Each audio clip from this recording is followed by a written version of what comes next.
ఈ మధ్య వెండి ధరలో ఒక పెద్ద క్రాష్ చూశాం కదా. చాలామంది ఇది మామూలు మార్కెట్ ఒడిదుడుకు అనుకున్నారు. కానీ కథ వేరే ఉంది. ఇది కృత్రిమంగా సృష్టించిన పతనం. అసలు తెర వెనుక ఏం జరిగింది, రూల్స్ మార్చి ఈ గేమ్ని ఎలా ఆడారో ఇప్పుడు వివరంగా చూద్దాం.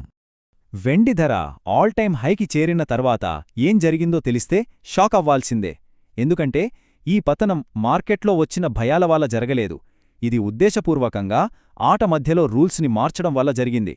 ఈ వ్యూహాన్ని అర్థం చేసుకోవడం చాలా ముఖ్యం, ఎందుకంటే ఇది మళ్లీ రిపీట్ అయ్యే అవకాశం ఉంది. ఓకే, కథలోకి వెళ్దాం. అంతా మొదలైంది డిసెంబర్ 28న. ఆ రోజు వెండి మార్కెట్ ఒక చరిత్ర సృష్టించింది. కాని కొద్ది గంటల్లోనే ఆ చరిత్ర తలక్రిందులైంది. ఆశ్చర్యపర్చిన ఆ ధర పతనం ఎలా జరిగిందో చూద్దాం.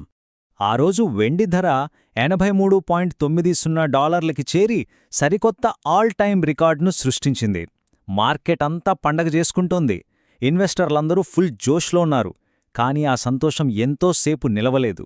నమ్మలేం కాని ఆ ఉత్సాహం మొత్తం ఆవిరైపోవడానికి పెద్దగా టైం పట్టలేదు.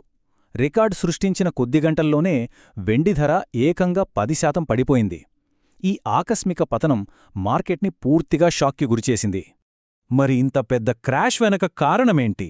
మార్కెట్ సహజంగానే ఇలా పడిపోయిందా, లేక తెర వెనక ఏదైనా కథ నడిచిందా? ఈ ప్రశ్నకు సమాధానం వెతకటమే ఈ విశ్లేషణ యొక్క ముఖ్య ఉద్దేశం. ఈ పతనం వెనుక అసలు హీరో లేదా విలన్ అనుకోండి ఒక చిన్న రూల్ చేంజ్. దాన్నే మార్జిన్ కాల్ ట్రిగర్ అంటారు. అసలీ మెకానిక్స్ ఏంటో ఇప్పుడు విడమర్చి చూద్దాం. ఈ కథలో కీలక పాత్రధారి సిఎంఈ గ్రూప్, అంటే చికాగో మర్కంటైల్ ఎక్స్చేంజ్ అన్నమాట. ప్రపంచవ్యాప్తంగా వెండి ధరలను డిసైడ్ చేసే కామిక్స్ ఎక్స్చేంజ్ను నడిపేది వీళ్లే. అందరూ క్రిస్మస్సు, న్యూ ఇయర్ హాలిడే మూడ్లో ఉన్నప్పుడు వీళ్లు సైలెంట్గా గేమ్ రూల్స్ మార్చేశారన్నమాట. ఇప్పుడు మార్జిన్ రిక్వైర్మెంట్ అంటే ఏంటో సింపుల్గా చూద్దాం. ఇళ్లు కొనడానికి డౌన్ పేమెంట్ ఎలా కడతారో, అలాగే ఒక ఫ్యూచర్స్ కాంట్రాక్ట్ని హోల్డ్ చెయ్యాలంటే అకౌంట్లో ఖచ్చితంగా కొంత డబ్బు ఉండాలి. దాన్నే మార్జిన్ అంటారు. సిఎంఈ గ్రూప్ చేసిందే ఇదే. ఒక సింగిల్ సిల్వర్ ఫ్యూచర్స్ కాంట్రాక్ట్ కోసం పెట్టాల్సిన మార్జిన్ని $20,000 నుంచి ఏకంగా $25,000కు పెంచేసింది. అంటే ఆలోచించండి, ఒక్క రాత్రిలో ట్రేడర్లు వాళ్ల పొజిషన్స్ కాపాడుకోవడానికి అదనంగా $1,000 తీసుకురావాల్సిన పరిస్థితి. ఇక చూడండి, అక్కడి నుండి ఒక డామినో ఎఫెక్ట్ స్టార్ట్ అయింది. మార్జిన్లు పెరిగాయి. చాలామంది ట్రేడర్లు అప్పటికప్పుడు అంత డబ్బు తీసుకురాలేకపోయారు. ఇంకేముంది, వాళ్లు తమ కాంట్రాక్ట్లను బలవంతంగా అమ్మేయాల్సొచ్చింది. ఇలా అందరూ అమ్మడం మొదలుపెట్టడంతో మార్కెట్లో అమ్మకాల వెల్లువ. అంతే, వెండి ధర ఒక్కసారిగా క్రాష్ అయింది. అయితే ఇక్కడో ట్విస్టుంది. ఇలా చేయడం ఇదే మొదటిసారి కాదు. చరిత్ర చూస్తే ఇదొక పక్కా ప్లాన్తో మళ్లీ రిపీట్ అవుతున్న ఒక గేమ్ అని క్లియర్గా అర్థమవుతుంది. ఈ టైమ్లైన్ చూస్తే మొత్తం కథ అర్థమవుతుంది. 1950లో చూడండి, సిల్వర్ పీక్కి వెళ్ళింది. వెంటనే మార్జిన్ పెంచారు. ఫలితం 80% క్రాష్. మళ్ళీ 2011లో same story, silver peak, margin hike. ఈసారి 48% పతనం. ఇప్పుడు మళ్ళీ అదే సీన్ రిపీట్ అయ్యింది. Peak, margin hike, crash. చూసారా, ఒకే ప్యాటర్న్. సో దీన్ని బట్టి మనకు ఏమర్థమవుతోంది? ఇది యాదృచ్ఛికంగా జరిగిన మార్కెట్ కరెక్షన్ కాదు. ప్రతిసారి సిల్వర్ ధర ఎప్పుడైతే ఒక మేజర్ పీక్కి చేరుకుంటోందో దాన్ని కిందకి లాగటానికి ఒకే రకమైన ప్లేబుక్ని వాడుతున్నారని స్పష్టంగా కనిపిస్తోంది. ఇప్పుడు కథలో అసలైన మలుపుకొచ్చాం. ఇక్కడ మనం అర్థం చేసుకోవాల్సిందేంటంటే 2 రకాల సిల్వర్ మార్కెట్లున్నాయి. ఒకటి పేపర్ సిల్వర్, అంటే ఫైనాన్షియల్ మార్కెట్. రెండోది ఫిజికల్ సిల్వర్, అంటే నిజమైన వెండి. ఈ రెండింటి మధ్య ఉన్న తేడా చాలా పెద్దది. ఈ రెండింటి మధ్య తేడా ఏంటో చూడండి. పేపర్ సిల్వర్ అంటే ఫ్యూచర్స్, ఈటీఎఫ్లు, స్టాక్స్ లాంటివి. ఇవన్నీ కేవలం డిజిటల్ కాంట్రాక్ట్లు.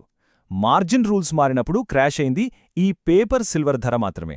కానీ ఫిజికల్ సిల్వర్ అంటే మన చేతిలో ఉండే నాణేలు, బిస్కెట్లు, వాటి ధర పడిపోలేదు. నిజానికి కొనేవాళ్లు ఎక్కువ ప్రీమియమిచ్చి మరీ కొన్నారు. భౌతిక మార్కెట్ ఎంత బలంగా ఉందో చెప్పడానికి ఇవి కొన్ని ఉదాహరణలు. ఆసియాలో కొనుగోలుదారులు కోమెక్స్లో పడిపోయిన ధరని అస్సలు పట్టించుకోలేదు. పైగా ఎక్కువ ప్రీమియమిచ్చి కొన్నారు. మరోవైపు చైనా, లండన్, కామెక్స్ గోడౌన్లలో ఉన్న ఫిజికల్ సిల్వర్ నిల్వలు వేగంగా తగ్గిపోతున్నాయి. ఇదంతా దేనికి సంకేతం? నిజమైన కొరత ఏర్పడుతుందని. సరే, ఇదంతా గతం. మరి భవిష్యత్తేంటి? ఆటలో ముందు ముందు ఏం జరగబోతోంది? పేపర్ మార్కెట్ని ఎంత కంట్రోల్ చేసినా వాస్తవ ప్రపంచంలో ఉన్న సప్లై డిమాండ్ని ఎప్పటికీ దాచిపెట్టలేరు. అందుకే ఫైనల్గా గెలిచేది ఫిజికల్ రియాలిటీనే. వెండికొస్తున్న ఈ డిమాండ్ ఊహల్లోంచి రావట్లేదు. ఇది మన ఫ్యూచర్ టెక్నాలజీ నుంచి వస్తుంది. సోలార్ ప్యానెల్స్ కావాలన్నా, ఎలక్ట్రిక్ వెహికల్స్ నడవాలన్నా, ఏఐ డేటా సెంటర్లు పనిచేయాలన్నా వీటన్నింటికీ వెండి కావాలి. ఇది చాలా కీలకమైనది. దీన్ని దేంతోనూ రీప్లేస్ చేయలేరు. ఇక్కడ సమస్య ఏంటంటే, ఒకవైపు సోలార్, ఈవీ, ఏఐ అంటూ పారిశ్రామిక డిమాండ్ రాకెట్లా దూసుకుపోతుంటే, మరోవైపు గనుల నుంచి వచ్చే వెండి సరఫరా మాత్రం పెరగట్లేదు, ఫ్లాట్గా ఉంది. అంటే డిమాండ్కి సప్లైకి మధ్య గ్యాప్ రోజురోజుకీ పెరిగిపోతోందన్నమాట. ఈ ఒత్తిడికి తోడు మరో పెద్ద గ్లోబల్ ఫ్యాక్టర్ వచ్చి చేరింది. ప్రపంచంలో రిఫైన్డ్ సిల్వర్ని ఎక్కువగా కంట్రోల్ చేసేది చైనా. అయితే జనవరి 1 నుంచి వాళ్లు తమ ఎగుమతి విధానాన్ని మార్చారు. ఇది గ్లోబల్ ఫిజికల్ సప్లైని ఇంకా టైట్ చేయబోతోంది. కాబట్టి ఇక్కడ మనం గుర్తుంచుకోవాల్సిన కీలకమైన విషయం ఒకటే: ఫైనాన్షియల్ మార్కెట్లలో పేపర్ ట్రేడింగ్ చేసి ఎన్ని మాయలు చేసినా అవి కొన్నాళ్లే పనిచేస్తాయి.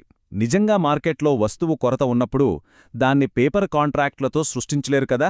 భౌతిక వాస్తవాలు చివరకు గెలుస్తాయి. చివరగా ఇక్కడ అసలు ప్రశ్న వెండి ధర పెరుగుతుందా తగ్గుతుందా అనేది కాదు. అది ఎప్పుడూ అస్థిరంగానే ఉంటుంది. అసలైన ప్రశ్న ఏంటంటే, ఈ మార్కెట్లో తెర వెనుక జరుగుతున్న ఈ గేమ్ని మనం అర్థం చేసుకున్నామా లేదా? దానిమీదే అంత ఆధారపడి ఉంది.